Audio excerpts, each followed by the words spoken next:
Hi, everybody. Welcome to the Wellness Crusaders. Today we are talking about allies and assassins for your mental health.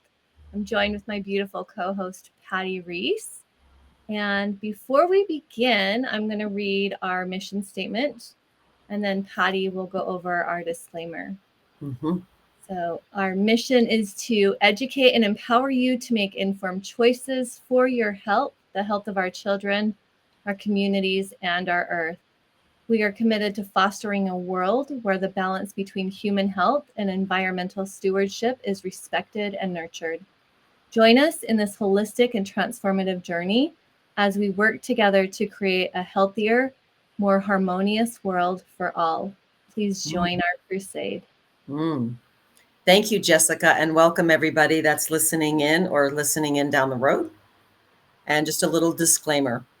Listeners understand that the role of the health coach is not to prescribe or assess micro or macronutrient levels, provide healthcare, medical, or nutrition therapy services, or to diagnose, treat, or cure any disease, condition, or other physical, mental ailment of the human body. Rather, the coach is a mentor and a guide who has been trained in holistic health coaching to help clients positive, sustainable lifestyle changes. The listener understands that we do not act in the capacity of a doctor, licensed dietitian, nutritionist, psychologist, or other licensed registered professional, and that any advice given by the coach is not meant to take the place of advice by these professionals. If the listener is under the care of a healthcare professional or currently using prescription medications, the client should discuss any dietary changes or potential dietary supplements use with his or her doctor, and should not discontinue any prescription medications without first consulting his or her doctor. The listener understands that the information mentioned in our talk should not be seen as medical or nursing advice and is not meant to take the place of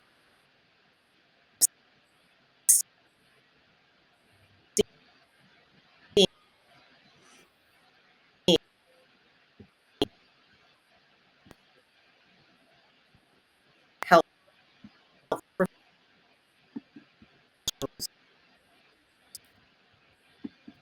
There.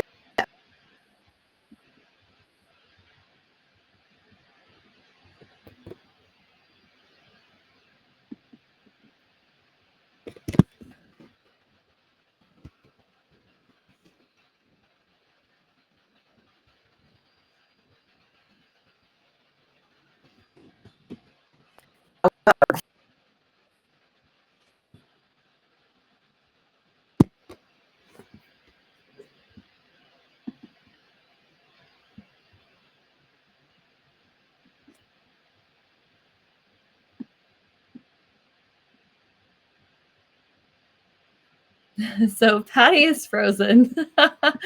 No. Oh.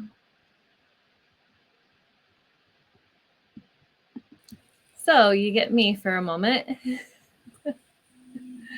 Just 1 second while we try to get this fixed.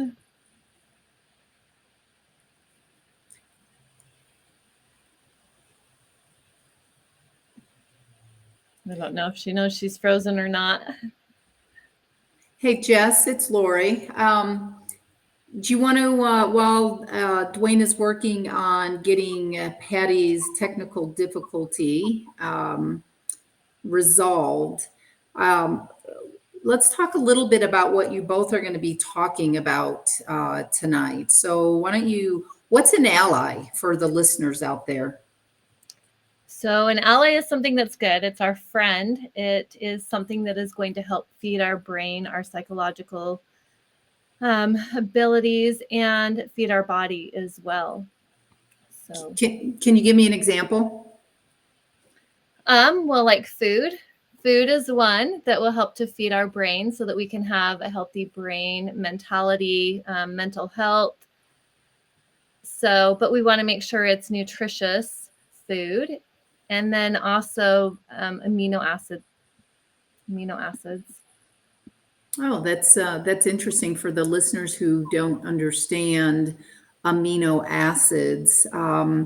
what would be like an example of an amino acid? We maybe just talk about one quick one that would affect maybe emotional health.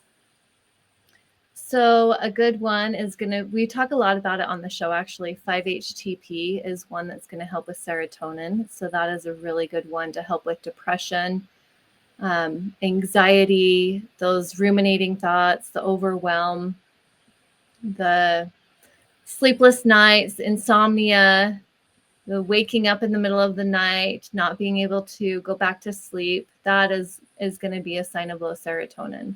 So 5-HTP is going to be one that can also help reduce suicidal thoughts and ideations. And I know that for you, Lori, you don't like you use different terminology. You use anxious and sad thoughts instead of the anxiety and the depression. You know what, Jess, I do. And part of the reason is because I think in modern day conventional medicine, modern day psychiatry, that I find that teenagers, young adults, older adults can make a trip to, let's just even say, their general practitioner, and maybe that general health practitioner has never went back to school to learn the compartments of the brain and how amino acids can support it. And so I think what ends up happening is there's so many people that walk out feeling labeled. They're labeled with that, like you have anxiety, or you have depression, or you have like antisocial personality. And most of them out there, really, they're not talking about, the root cause being what you were talking about, like nutrition. And so that's why I really don't like those two words. So I do tend to use anxious and sad. But it looks like our beautiful colleague is back. So I'm just going to bow out here until we talk about brain spect imaging. Oh, Thank you, okay. Lori. Well, Welcome back. Welcome back, Miss. well, thank you. I'm not sure what I missed, but I was starting to talk about marijuana. Well, we lost you when you started going over the disclaimer. So, Oh, wow, that was a long time because I was sitting on there going, "Oh, am I by myself?" I know I'm like, did I lose my connection or is it Patty's? Whose is it? What's going on? Well, So Lori jumped on for a moment and we were just trying to talk about what allies versus assassins really right are. on. What's an ally? And so we talked about nutrition and Nice. acids, and we talked a little bit about 5-HTP. Oh, How it can wonderful. anxious and sad thoughts and why Lori doesn't like that. So now it's back to us. Okay, well, I think let's continue with the allies and then we can talk about the assassins. Um but sometimes they're mixed together, right? And I think that's where we're going to see some overlap because I know that when I was going to start talking about my marijuana use, it was my ally, right? So I want our audience and listeners to like look at what might be what you consider your ally right now. Is it really doing what you want it to do? And is there another or a better way? And I certainly found that out with my marijuana use for, oh gosh, 35 years. It was certainly my ally, but I had no idea about nutrition, about amino acid therapy, as Lori and you were just talking about. Um, Even meditation, I was, all I know was that weed was helping me calm down and sometimes clean my house well, which not everybody has that response. But whatever your drug is that you use, it either kind of can lift you up or calm you down. And it depends on your brain and your biochemistry. That's really interesting that you said that. So you smoked for 35 years, 35 years, but then you said it gave you the energy to be able to focus. Right. And so Dr. Huberman actually talks a lot about that, how marijuana can do that. And it's because what it's doing is it's activating the prefrontal cortex and hushing the amygdala. And Mm. when it hushes the amygdala, you're not in that fight or flight, and now you're more in the prefrontal cortex. But then what it's doing is teetering back and forth, and it's throwing off this imbalance between the amygdala and the prefrontal cortex. So 35 years. Well, Why? it might be longer. I was just trying to do the math. Patty, Who cares if it's a little longer? oh, you little hippie woman, you. I was a hippie woman. And here's the deal. I kid about, well, I don't kid about it, but I'm lighter about it now because my marijuana was organic, right? I'm like, well, I'm going to get really clean sourced, especially when I was a health coach. I was still smoking weed when I was a certified health coach. And I'm like, well, I'll make sure I get that organic, no pesticides on my weed, right? And true enough, we do, if you are smoking, you probably do want to do that. but it's a contradiction, right? And for me, it was like, well, why am I smoking weed? Because I am anxious. And Jess, you and I talked a little bit about this afternoon. We're like, oh, who said it's not addictive? That is BS. It is so addictive because I couldn't wake up without it. I couldn't. I mean, my day just didn't flow. Yeah. Now I eat protein and I do aminos and I meditate, and it's the natural high remedy. How wonderful. Yeah. Well, and you said that it was helping with your anxiety, but it was also giving you anxiety because yes, it does over time. And so how counterproductive is that? You're using it to cope with the anxiety, but yet it's increasing your anxiety. Yeah. Yeah. And it is addictive. It is. I loved smoking weed. I loved it so much. And like you said, yeah, I would wake up in the morning and I would start with it first thing in the morning, and I smoked it all day long. And sometimes I'd go smoking it all night long as well without sleep because I just loved it. To the point where I was stealing money to support that habit. And so, yeah, people say it's not addictive. Bull crap. Both of us were addicted to it. Right. And so that's wow, that's a long time through the day to smoke, right? But that's where the ally becomes the assassin, right? So this is for everybody to look at, whatever that is, whether it's weed, whether it's soda, sugar. I mean, I still have to watch sugar for myself. It's and I do eat sweet things, but I have to watch, the chocolate and some of the things I just want to, go back to. And I go back to it when I'm not dialing in my self-care. Because if I'm not eating well during the day, I'm going to go to sugar. I'm just going to, and then I'm not going to stop that easily. And I'm just like, okay, gotta make sure I get in what I need to feed the brain. So that's part of it. The brain is looking for something, and weed is marijuana, weed, alcohol, sugar, starch. And then we can get into a lot of other, medicines. There's some of the plant medicines too that a lot of people are using medicinally. So they're calling it medicinally. And there are some, and there's lots of clinics around the country that are using, microdosing and ketamine and DMT, other things that are helping people with their mental health. And I just want to talk about it a little bit because for some, under a clinical setting, it may be really helpful. And I know there's probably people listening that it's been really helpful for. But this is not a regular use substance. And this is a substance used in a clinical setting that really needs to be monitored. And what I have seen with some of my dearest friends, they keep going back and going back. And so what happens to, and we all know this being trained in the brain, is that your neurotransmitters get dysregulated. They may open something up. And listen, weed did that for me. I didn't have to go to ayahuasca or some of the other stuff because weed kind of opened up that that space where I was like, oh, okay, life is okay. Life is going to be, I'm okay.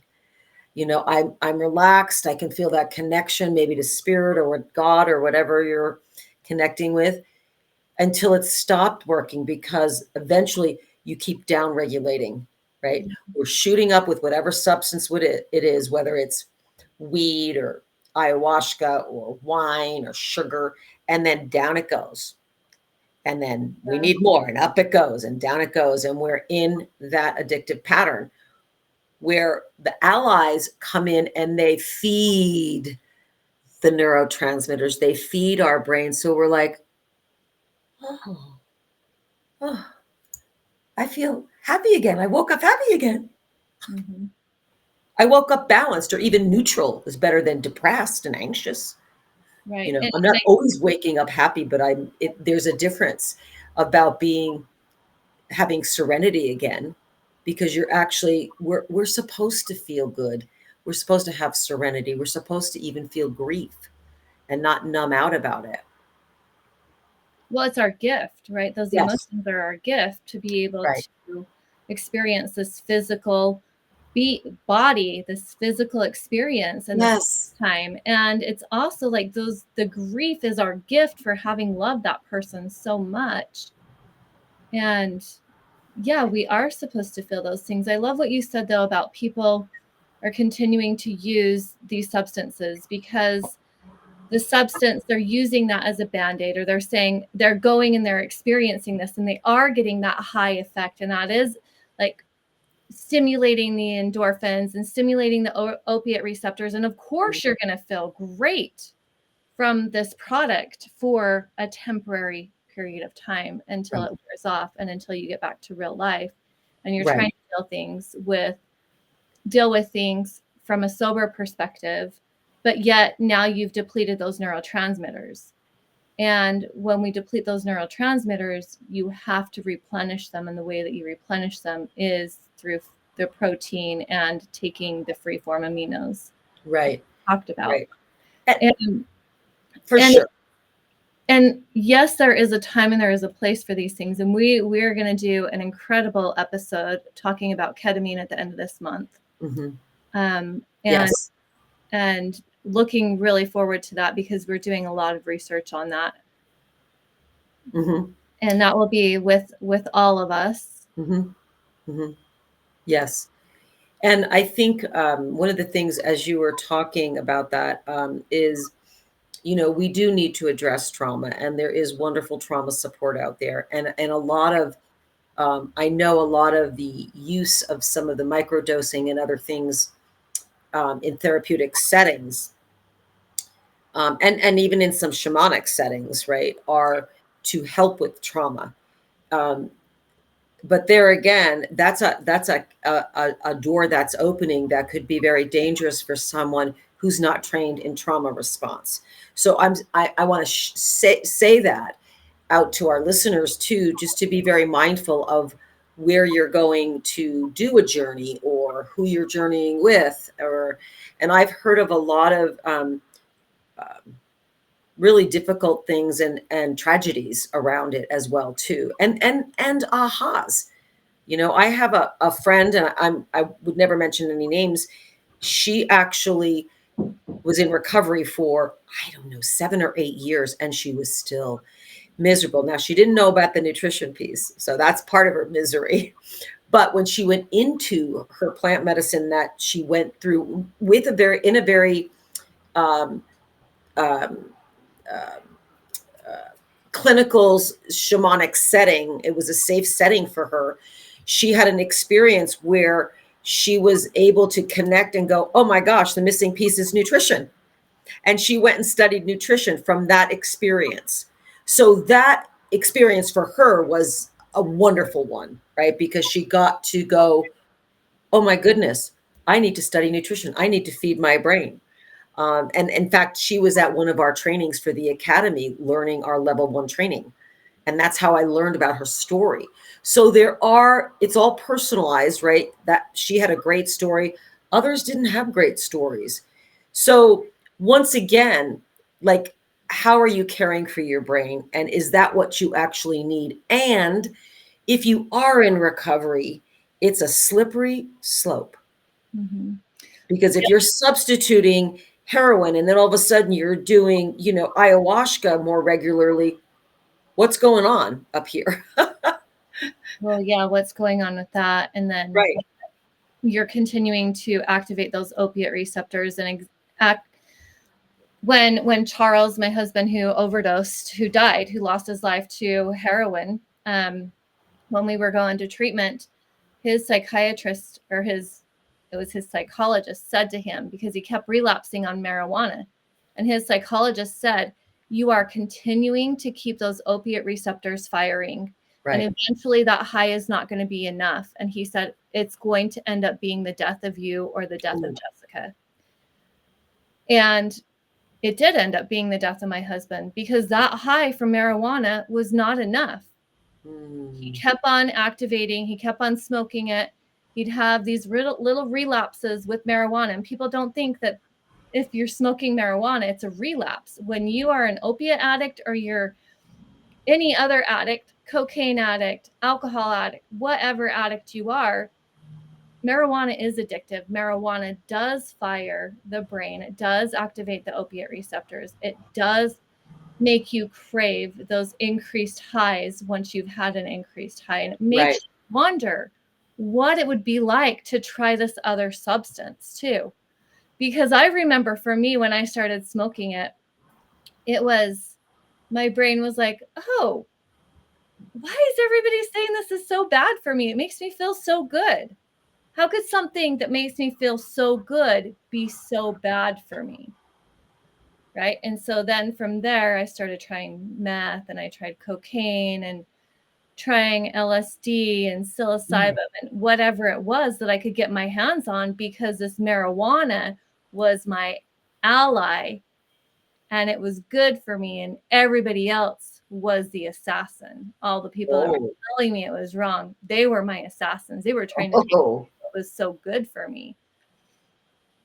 And yeah, this is where like it gets so convoluted, Mm. and why people have such a hard time getting off of their substance too, is because then it becomes their friend in this protection. Right? They're trying to protect that because it makes them feel good. Dr. Amen actually does a lot of brain spect images regarding like healthy brains and the addicted brains, or people that have even eaten unhealthy. And he did a study with one of his friends, and he helped his friend get his brain back to healthy. Mm. Then his friend decided he was going to go and do this ayahuasca ceremony, and when he came back, he did a brain spect image, and it was destroyed. All the work that they had done was destroyed. Whoa. Really? So I want to bring Lori in, because Lori has expertise in looking at these images. And Lori, can you please explain to us the difference between this healthy brain on the left and the brain on the right, which is a marijuana user's brain? So you had some great explanations on, especially for marijuana, as a gateway drug.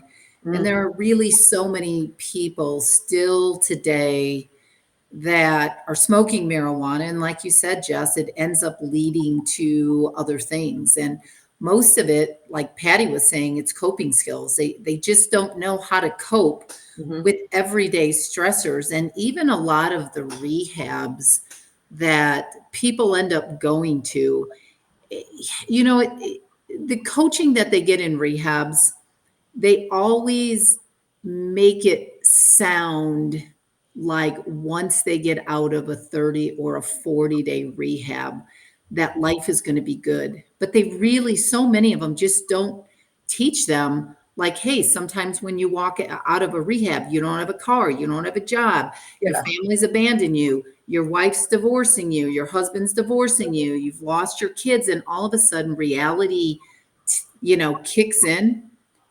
And it's just so easy for them to slip back into an old routine because they haven't been taught to feed their brain. They Right. haven't been taught about amino acids, which all three of us are so super passionate about amino Yeah. acids.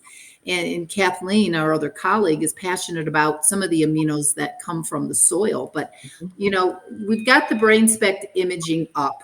So on the left side, and for the listeners out there that are only listening and you don't have uh, you don't have us in front of you, we would be happy to send you some of these Mhm. images. If one, you're struggling yourself, or you have a family member, or you have a teenager who is struggling, we would be happy to share these documents with you.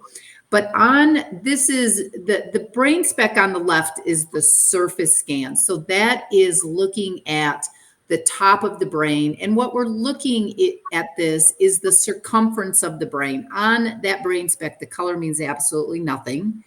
But you can see how it's the sides of it, like there's no scalloping in this at all. And that you see just a little bit of divots, and that's just the blood flow. But then you see the brain speck on the right. So the brain speck on the right is the underneath of the brain. So when you look at the surface scan on the left, the right side of the brain is the right side. But then what happens when you flip this brain speck over, your right side then becomes the opposite side of this. That's why when you're looking at both of these images, it's important to know that this is the underside of the brain. Mm. In this underside of the brain, you can see that the circumference of the brain is not even, that it's got a lot of scalloping and it's got a Yeah. lot of toxicity. So what happens in marijuana, and even in organic marijuana, Patty, Yeah. there's still chemicals and other toxins. Yeah. There could be up to 4,000 different toxins. And we know that it's crossing the blood-brain barrier because when you smoke marijuana, you feel a high. So depending on, where the marijuana is sticking, because it's not always the opiate receptors, it's not Mhm. always the CBD receptors in the brain. It's also going into the compartments of the brain. One in particular is called the basal ganglia, and we have two of them. In the basal ganglia compartment is the fear, fight, flight, spin, freeze. Mm. So you're chemically altering this brain. Mm. And if your brain is already chemically imbalanced, and maybe it's chemically imbalanced because one, you've been smoking marijuana for a long time. And so now the compartments of the brain are damaged, and you're not able to create enough of the amino acids, enough of the neurotransmitters that the brain needs to function. Mm. And so what happens is you have a malfunctioning piece of hardware in the brain that's not Oh yeah. operating. And then you see the big divots in the brain, which is really lack of blood flow. So Mm. go back to the compartment called the basal ganglia, which is your fear, fight, flight, freeze, spin. And if the blood flow drops in those compartments, your anxious thoughts get better. And just you and I were talking, I don't like to use the word anxiety because I feel people get labeled with these emotional issues that they have. So you are more anxious. You could possibly be more fearful. You could possibly be where you don't have a lot of social skill sets, because what has happened is that the marijuana and the chemicals, the toxins from the marijuana, are damaging the compartments. Now, can it be fixed? Can it be healed? It can. You can heal the brain. I mean, BDNF which is brain derived neurotropic factor. Basically, your brain signals and pathways can be changed. You do grow up to 750 new brain neurons every single day. But you have to feed the brain, and you have to Bingo. feed the brain the amino acids and nutrient dense foods. Yep. So we look at a toxic brain spec, and we can pretty much tell that there's toxicity in there because the chemicals are also harming the brain neurons. And I think one of the reasons that Dr. Amen puts a lot of his brain spec images out, I mean, I have literally thousands of images from the certification class that I took with him. It's going to harm other parts of the brain. And once the toxicity sets in and it starts damaging the circumference of the brain, those compartments cannot operate like a healthy brain. Mm-mm. Wow. Thank you, Lori. That was very That well was, shared. yeah. That And was, just to put that out there, it's, the more that we can get out there about amino acids and nutrient dense foods, yeah. especially to the rehab places, Yep. that's where the healing begins. Because even though you can understand what they're trying to teach you in the rehab, I mean, a majority of the people out there know right from wrong. But I can say, out of all of the coaching that I've done, that I have never had one single client that said, "Oh my gosh, Lori, I am so excited for tomorrow morning so I can be an addict or I can be an alcoholic." Yep. No one wants to wake up and say that. And it's a shame that there aren't more facilities out there teaching what we are trying to educate our listeners on. Well, that's why we're here, though. We're here to educate people and share some of the coaching work that we do and recommend facilities that are, because you're right, there are hardly any facilities that are doing it because it's medical assisted treatment. So most people are going to rehab and they're getting put on another drug. I see it all the time, every week, and it breaks my heart. I'm Mm-hmm. at a treatment center here, and you know, I mean, I'm talking aminos, but they're getting medication.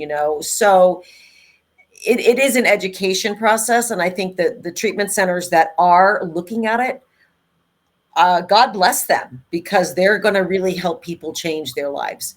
And I talk about it because I teach nutrition and meditation, and I'm like, okay, well, here's the deal: you've got to eat protein, and if you continue to eat this stuff, so it really is people's choices too, even in the treatment center, because they can make the choice to go, oh, I'm going to eat more protein and I'm going to feel better. I'm going to start eating more vegetables, and that's the other part, right? They're eating non-food. So, but there is such hope. And when you were talking, Lori, and I'm looking at that brain, I'm like, that was my brain. It And was. I literally thought I have really created so much brain damage. I mean, I felt mentally ill. And I couldn't even put a sentence together. I mean, I had alcohol involved too toward the end of my addiction role. But it was marijuana that was my main, drug of choice. Um, and that was scary. And yet, I'm 19 years sober now, and I'm like, I'm smarter than I was at 25. And I didn't think I was, because my brain was just so off between sugar and weed and alcohol and trauma. So there is hope, but we must take the steps to feed our brain. And this is the missing link in our education system. We should be teaching young people about how to feed their brain and not just saying no. They're going to Well, say no when they feel good. yeah.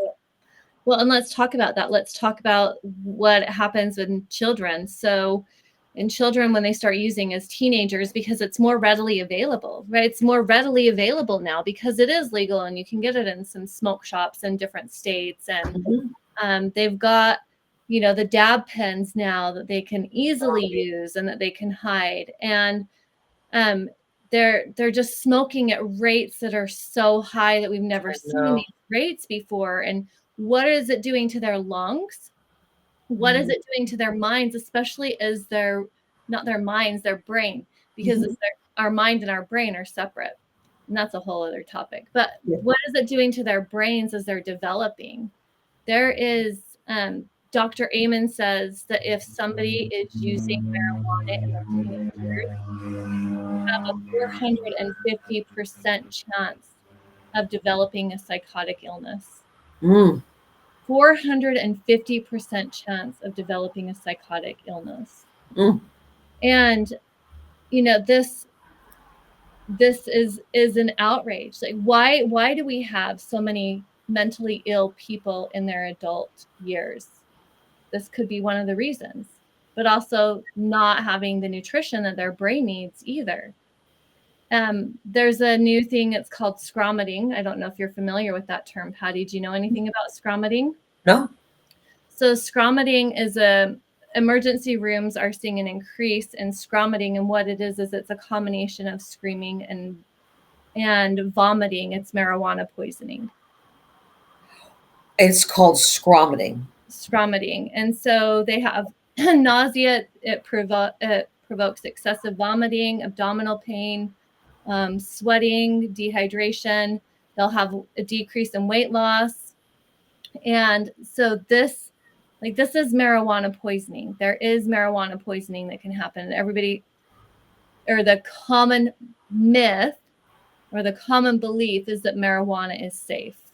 It's not safe.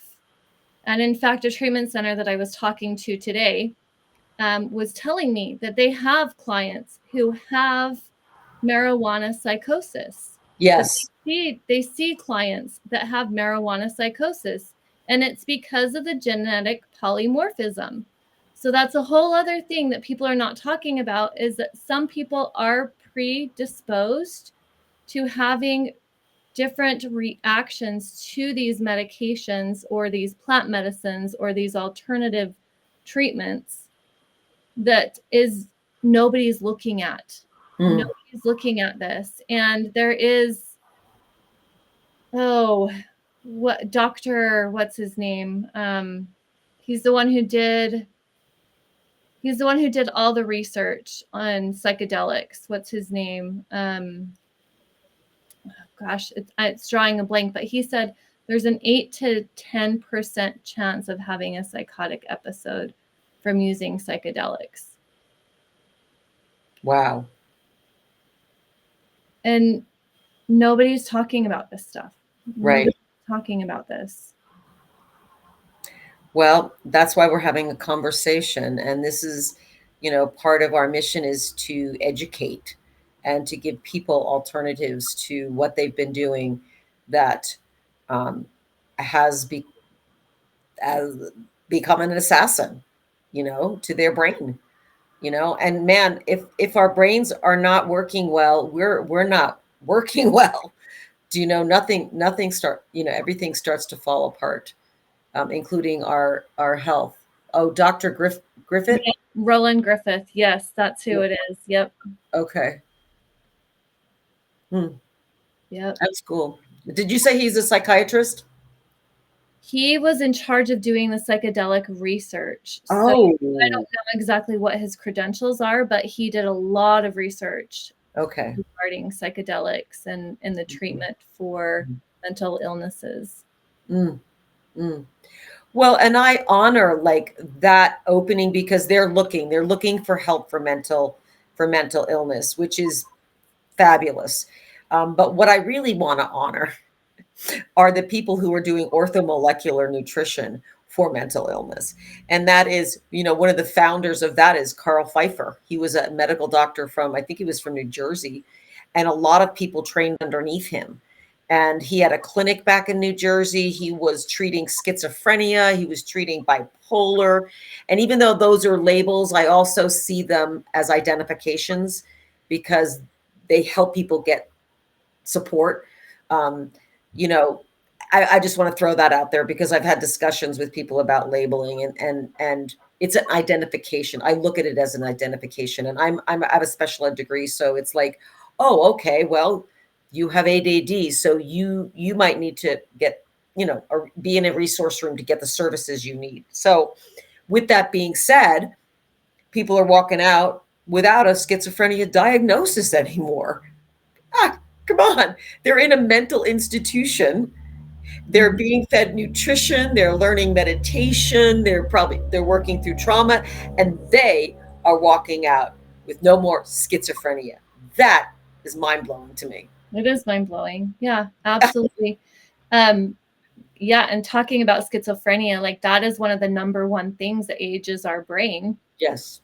So it's one of the number one things that ages our brain. But guess what? The second thing is that ages our brain? Stress. Marijuana. Ooh. Oh. I'm glad I stopped. I'm glad you stopped too after all those 30s. And you too. Me too. Well, I'm glad we both stopped. Yeah. You know that it's so crazy. It's yeah. So Yeah. crazy. Yeah. Well, and I mean, again, we didn't know, you didn't know. Um, so here we are. Now we know, and that's the information we're delivering. And we just want to let you know, everybody, that we are brought to you by KMMU, Main Street Media. We are live on Rumble, YouTube, Twitter, and our website is kmmu.org. So Thank please you follow for us. There's a lot of watching. other great shows on this channel. Thank you, KMMU, for letting us have a voice and talking about weed. Yes. And all the controversial stuff. Yes, and the alternatives to it too, which is awesome. So, Yeah. any Well, go ahead, Jess. no, I was gonna say let's talk about like the toxins, that how people are not even considering that, and that the THC content is higher. Ooh, oh yes, and I mean, there's a lot of research out there on it too. So we're not pulling it up right now, but there's so much. The THC levels have skyrocketed for quite some time now. So I know in the 70s, and that's when I first started, and it was like, the THC levels were, I think, like 11%. Now they're up to 85%. I mean, it's unbelievable. And so that's the super herb, the super um, THC, and that is like your brain cannot really handle that. And then you add in, whatever they're growing, and like even Lori said about, even if it is organic pot, you're still having this high level of THC, which is really so dangerous for the brain. So dangerous for the brain. Yeah. And then that could be causing some of the psychotic episodes as well, and the marijuana poisoning. Mm-hmm. And yeah, they're treating it a lot like it's heroin, right? It's just this hybrid. So they're changing it. They're changing it from its natural structure now. And Right. messing with it. They're pretty much Right. genetically modifying it, if you Right. think about it like that. Well, it's like the modification of food. They're doing the same thing with weed, and it is really, it's GMO weed. This is exactly right. It's GMO weed. It's GMO. Are you smoking GMO weed?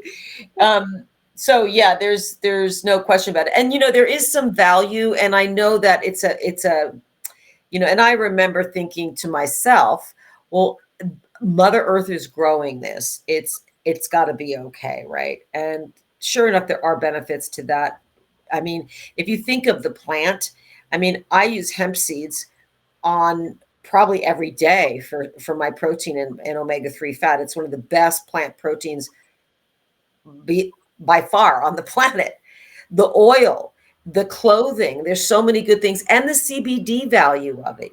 There is some value in that CBD really working on the endocannabinoids, but it's the THC that is throwing us into the psychosis and into this, these imbalances in the brain.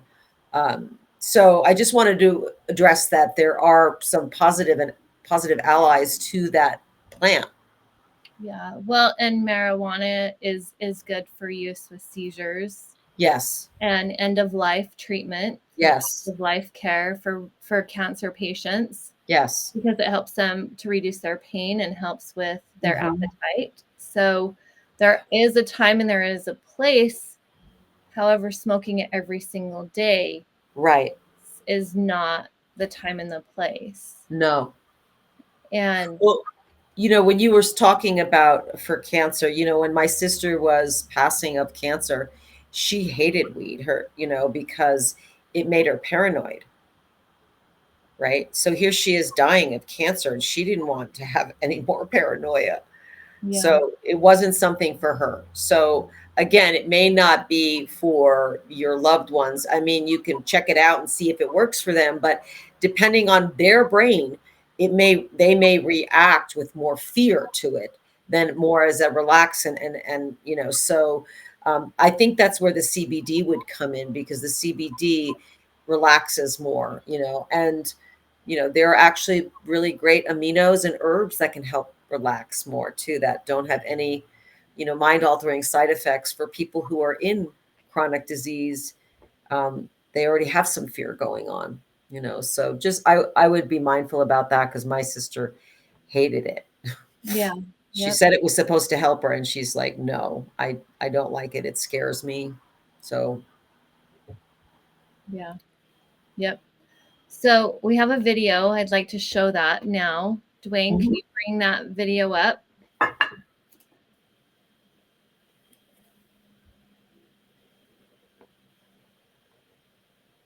Dwayne. I'll have it up for you in just a minute. thank you so much. We appreciate it. Well, I do want to talk before the video comes on, maybe after, about edibles, because I know a lot of people are doing edibles, and it's not. I mean, yeah, maybe it's not harming your lungs, but it sure is harming your gut, which is directly connected to your brain. Okay, here we go.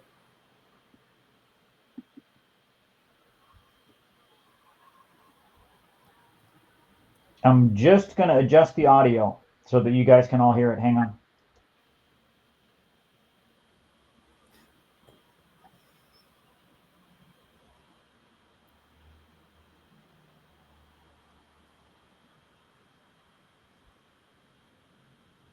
So this is a video with Dr. Amen and Drew Purohit. I don't know how to say his last name exactly, but Dr. Amen is who Lori is a certified coach through. Mm-hmm. And I believe you wanted this to start at 36 minutes, right? 37. Yep, 37 and play till 40. Okay, here it comes. Let's see if we can hear it.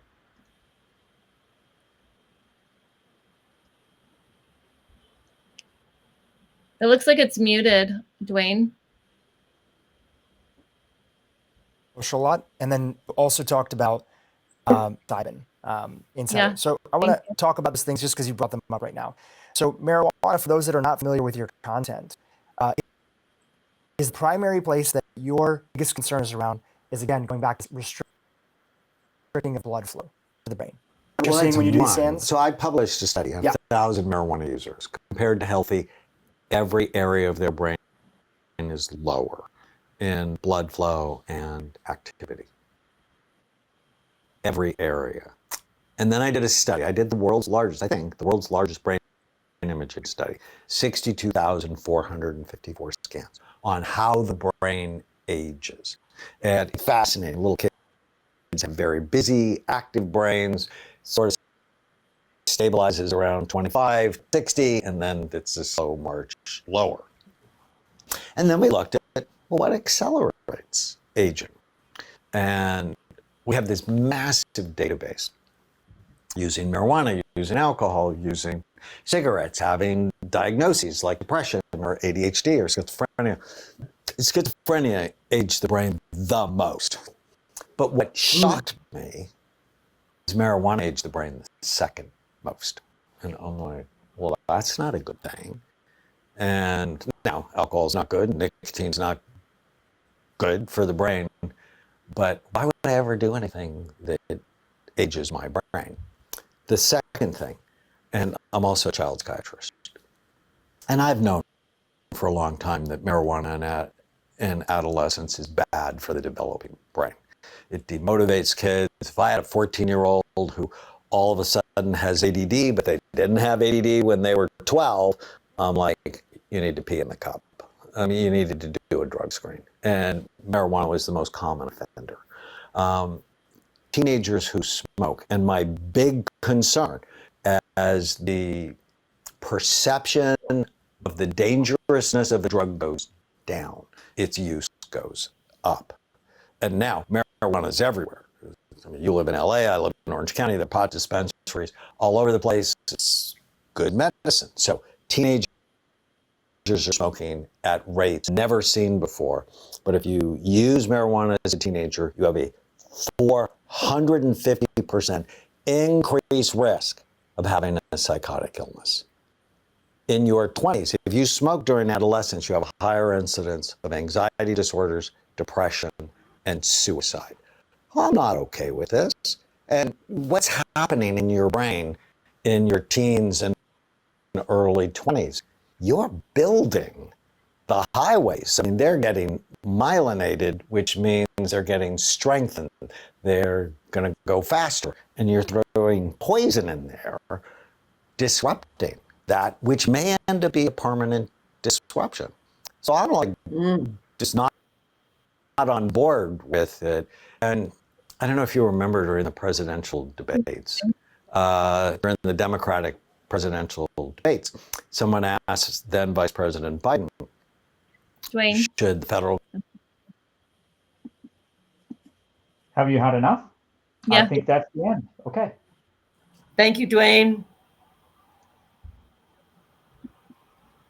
So what he was going to go on to say was that they'd asked President Biden to pretty much legalize it. And Biden had said there wasn't enough evidence behind it. And somebody came in and said, oh, but there is, and da, da, da, da, da. And then that's when they started legalizing it.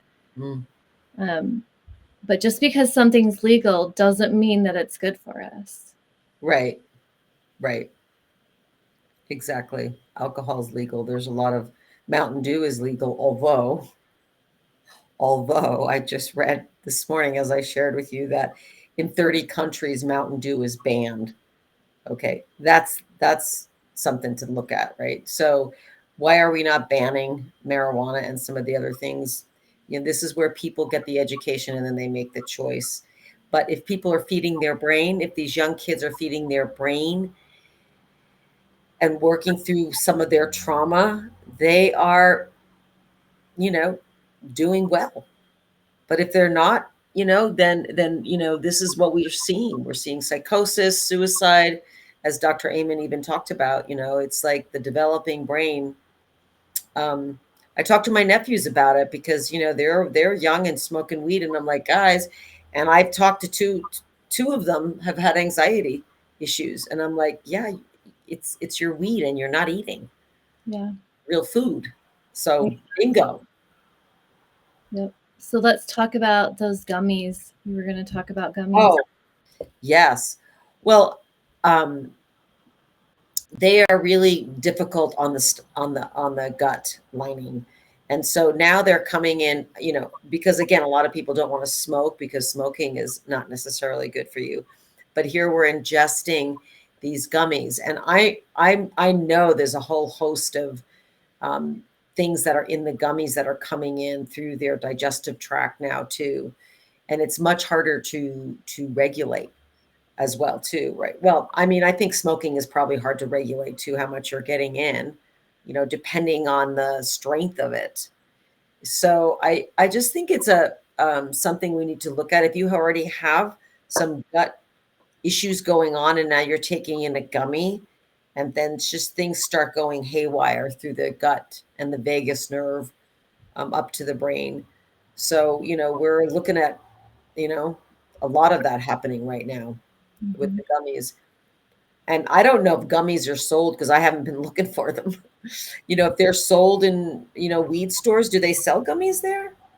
Who makes the gummies? I don't know who makes them. I know of some people who go across the border to get some. Okay. But here's the gummy that they're selling in the smoke shops is Kratom. Whoa, really? I didn't know that. Kratom is a gummy, and Kratom is just as addictive as heroin. Yes. It's an opiate, and I do have clients that have become addicted to Kratom. Mm-hmm. And I have other coach friends who are working with their clients who are addicted to Kratom. So it is it's it's very serious and very scary that this is just readily available, where they're saying that it's meant to, sorry, have a puppy here. I was like, is that your chair? And now he doesn't want in my lap. He was like trying so hard to get in my lap, and now he just jumped down. Just picked him up. But the kratom, you know, I had a friend that brought over a little thing because they're like, this is my new workout, like pick me up thingy. And I start reading it and I'm like, you know, there's kratom in this. And he's like, what's kratom? He didn't even know. No, he had no idea. So this is pretty scary that these are being like advertised as healthy workout alternatives, or your pre-workout gummy, you know, your pre-workout treatment. And it's a supplement, but it has kratom in it. So yeah, do your research, people. Do your research. And just because it says that it has this, that it can do this for you, look at the ingredients. yes, Look at the ingredients. Go to Google, even as much as I don't really care for Google that much, but Google does have some good answers out there still. Yeah. And, you know, the energy drinks is another thing that just popped up on the screen from Lori. And I mean, this, like the gummy bears, the energy drinks are loaded with neurotoxins and dyes. And so you get this combination coming in, and who knows how your body's going to react to it, especially if you're already in, you know, have some things going on. I mean, if you have leaky gut, if you're sensitive to any of these chemicals and you're just bombarding your body with it.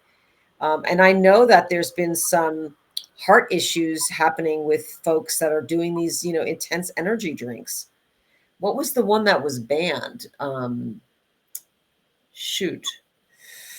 Yeah, I can't remember the one that was banned, but I actually just sent an article about this to my daughter the other day about the caffeine, and that they are finding heart problems. Heart problems are directly linked to the energy drinks. Right. Here, go ahead. I was going to read the studies. So this is the studies that I had sent her. The study classified the adverse effects observed in the entire population as follows. 47.7% experienced cardiac outcomes, including arrhythmias, cardiac-related death, cardiac arrest, aneurysms, and cardiomyopathies.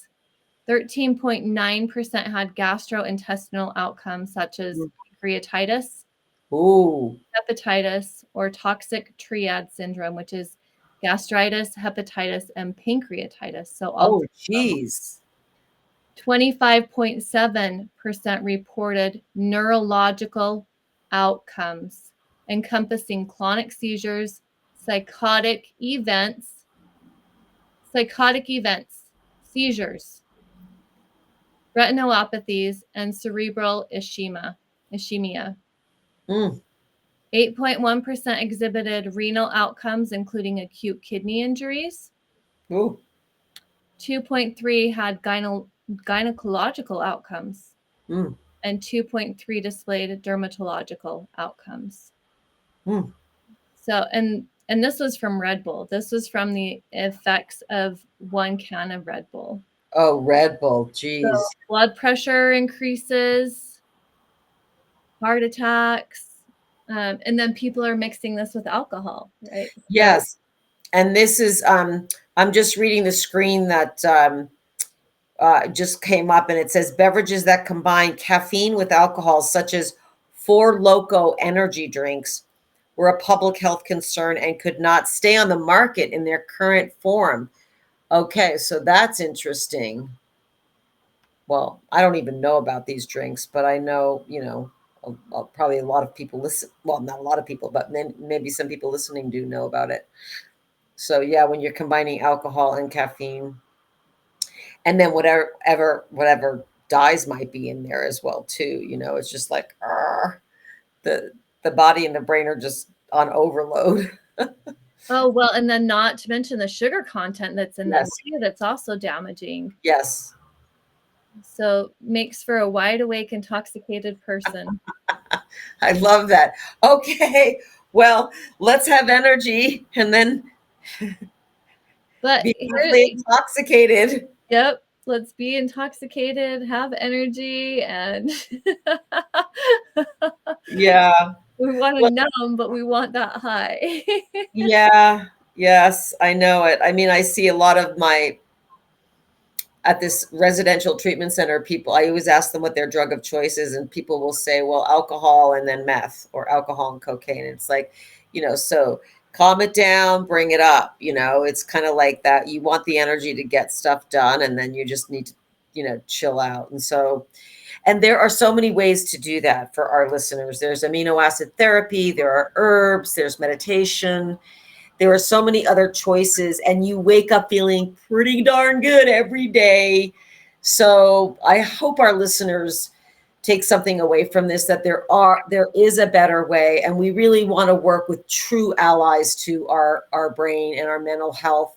And again, that is food, that is connections with each other, that is amino acids and herbs and meditation and therapy work, Breath work. There's breath some work. breath work that makes you high as. I know, I agree. There's some great breath work and as well too. So, um, woo, well, I think we've covered a lot. I wonder if there's any callers, or if we want to maybe close up the. What are you thinking? Yeah, do we have? I guess we can open it up for callers and leave it up for 10 minutes, and then Yeah. so we can call. So if you have any questions, we are here to answer at 385-899-2134. So that's 385-899-2134. Right. So I want to share a little story about my marijuana use. Okay. So I only used for a few years. I used from the time I was 15 to almost 18, and would smoke it every day, all day long. Just loved it, to the point where I was stealing money to support that habit. And once I got pregnant, I stopped smoking. But then in the back of my mind, I was like, I cannot wait until my kids are 18, because when they're 18, I'm going to start smoking again, because I'm not going to lose my kids to weed because it's illegal. So I'm not going to lose them. And I'd had a friend that ended up going to prison because he was drug dealing, and the informant said that he had a gun attached to his ankle during one of his drug deals. So he ended up with 55 years plus in prison, but he did get out. He did finally get out after appeal after appeal after appeal and writing letters, and he did finally get out. But because I knew that it was illegal, I didn't want to lose my kids to it. But I could not wait until the day that they were 18 so that I could smoke again. So the time came when they were both 18 and they were both gone. They were out of town for the weekend. And I was like, oh my gosh, I waited 20 years, because I had another baby after my first one, but I waited 20 years to get high. 20 years. I was like, oh my gosh, my kids are 18. I can get high. I can get high. So I went over to my neighbor's house, took one hit, and was so sick. Oh. So sick that I was throwing up all night. I couldn't even make it home. And I lived right around the corner. Like, I was so sick from it. So you had the scromiting.